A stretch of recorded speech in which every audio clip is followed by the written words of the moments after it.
ನಮಸ್ತೆ ಕರ್ನಾಟಕ ಸ್ನೇಹಿತರೆ, T20 world cup ನ ಸೆಮಿಫೈನಲ್ ಪಂದ್ಯಾಟಗಳು ನಾಳೆಯಿಂದ ಶುರುವಾಗ್ತಾ ಇದೆ. ಸೊ ನೋಡೋದಾದ್ರೆ ಒಂದು ನ್ಯೂಸ್ ಬರ್ತಾ ಇದೆ. ಏನಂತ ಹೇಳಿದ್ರೆ ಸೆಮಿಫೈನಲ್ ಪಂದ್ಯಕ್ಕೆ ಕನಿಷ್ಠ 10 ಓವರ್ಗಳು ಅಂತ ಹೇಳಲಾಗ್ತಾ ಇದೆ. ಸೊ ಇದು ಯಾವ ಲೆಕ್ಕ ಅಂತ ನೀವು ಚಿಂತೆ ಮಾಡಬಹುದು. ಸೊ 20 ಓವರ್ಗಳ ಮ್ಯಾಚ್ ನಲ್ಲಿ 10 ಓವರ್ ಮಾತ್ರ ಅಂತ ಹೇಳಿದ್ರೆ ನಿಮ್ಗೆ ಸ್ವಲ್ಪ ಟೆನ್ಷನ್ ಆಗ್ಬಹುದು. ಬಟ್ ಈ ಒಂದು ರೂಲ್ಸ್ ಇರುವುದು ಇಡೀ ಮ್ಯಾಚ್ಗೆ ಅಲ್ಲ. ಒಂದು ವೇಳೆ ಮಳೆ ಬಂದು ಮ್ಯಾಚ್ಗೆ ಯಾವುದೇ ರೀತಿಯಾದಂತಹ ತೊಂದರೆ ಆದ್ರೆ ಆವಾಗ ಮಾತ್ರ 10 ಓವರ್ಗಳಿಗೆ ಸೀಮಿತ ಆಗ್ತದೆ ಅಂತ ಹೇಳಲಾಗ್ತಿದೆ.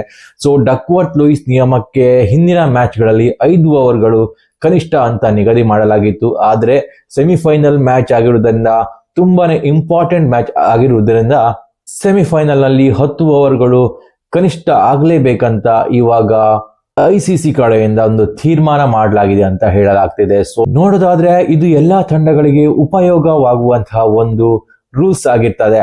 ಸೊ ಇದರಿಂದ 5 ಓವರ್ಗಳ ಒಂದು ಡಕ್ವರ್ತ್ ಲೂಯಿಸ್ ನಿಯಮ ಏನಿದೆ ಅದು ಇವಾಗ 10 ಓವರ್ಗಳಿಗೆ ಸೀಮಿತವಾಗಿದೆ. ಸೊ ಒಂದ್ ಅರ್ಥದಲ್ಲಿ ನೋಡೋದಾದ್ರೆ ಒಂದ್ ಲೆಕ್ಕದಲ್ಲಿ ಗುಡ್ ನ್ಯೂಸ್ ಅಂತ ಹೇಳ್ಬಹುದು ಕ್ರಿಕೆಟ್ ಟೀಮ್ಗಳಿಗೆ. ಒಂದ್ ವೇಳೆ ಮಳೆ ಏನಾದ್ರೂ ಬಂದ್ರೆ ನೆಕ್ಸ್ಟ್ ಚೇಸಿಂಗ್ ಮಾಡುವ ಟೀಮಿಗೆ ಕೇವಲ 5 ಓವರ್ ಸಿಗ್ತಾ ಇತ್ತು ಹಿಂದಿನ ಮ್ಯಾಚ್ಗಳಲ್ಲಿ. ಬಟ್ ಇವಾಗ 10 ಓವರ್ಗಳು ಸಿಗ್ತದೆ. ಸ್ವಲ್ಪ ಮಟ್ಟಿನ ಮ್ಯಾಚ್ ನಲ್ಲಿ ಹಿಡಿತ ಸಾಧಲಿಕ್ಕೆ ಈ ಒಂದು 10 ಓವರ್ ಉಪಯೋಗ ಆಗ್ಬೋದು ಅಂತ ಅನಿಸ್ತಾ ಇದೆ.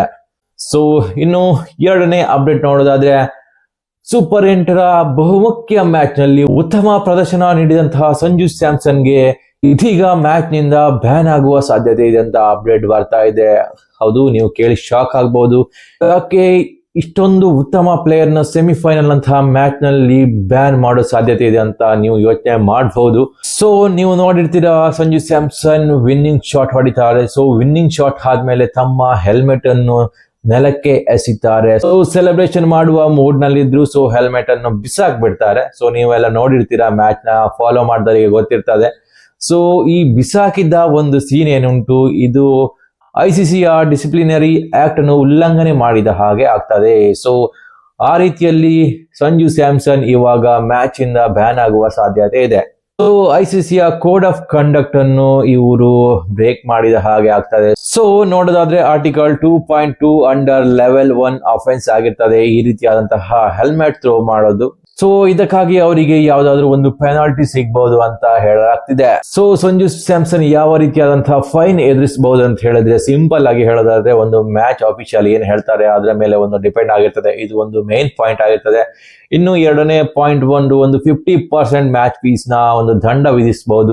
ಇನ್ನು ಮೂರನೆಯ ಪಾಯಿಂಟ್ ನೋಡೋದಾದ್ರೆ ಡಿಮೆರಿಟ್ ಪಾಯಿಂಟ್ ಸಿಗಬಹುದು ಸಂಜು ಸ್ಯಾಮ್ಸನ್ಗೆ. ಸೊ ಇದಕ್ಕೇನು ಹೆದರೋದಿಲ್ಲ ಅಂತ ಅನ್ಸತ್ತೆ. ಸೊ ಮ್ಯಾಚ್ ಫೀಸ್ಗೂ ಹೆದರೋದಿಲ್ಲ. ಒಂದ್ ವೇಳೆ ಮ್ಯಾಚ್ ಬ್ಯಾನ್ ಆದ್ರೆ ಅದು ಸೆಮಿಫೈನಲ್ ಮ್ಯಾಚ್ ಆಗ್ತದೆ ನೆಕ್ಸ್ಟ್ ಮ್ಯಾಚ್. ಸೊ ಅದಕ್ಕೆ ಹೆದರಬಹುದು.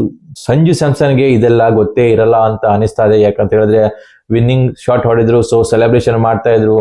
ಆ ಲೆಕ್ಕದಲ್ಲಿ ಅದನ್ನು ಥ್ರೋ ಮಾಡಿದಂತ ಅನಿಸ್ತಾ ಇಲ್ಲ. ಸೊ ಕ್ಯಾಶುಯಲ್ ಆಗಿ ಹೆಲ್ಮೆಟ್ ಅನ್ನು ಬದಿಗಿಟ್ಟಿದ್ರು. ಸೊ ಆದ್ರೆ ಇವಾಗ ಒಂದು ಪರಿಸ್ಥಿತಿ ಏನಾಗ್ತಾ ಇದೆ ಅಂತ ಹೇಳಿದ್ರೆ, ಸೊ ನೋಡೋಣ ಏನಾಗ್ತದೆ ಅಂತ.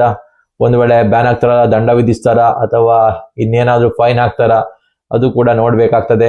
ಸೊ ಒಂದ್ ವೇಳೆ ನಿಮ್ಗೆ ಏನಾದ್ರೂ ಈ ಮಾಹಿತಿ ಇಷ್ಟವಾದ್ರೆ ಲೈಕ್ ಮಾಡಿ, ಸಬ್ಸ್ಕ್ರೈಬ್ ಮಾಡಿ. ನಮಸ್ಕಾರ.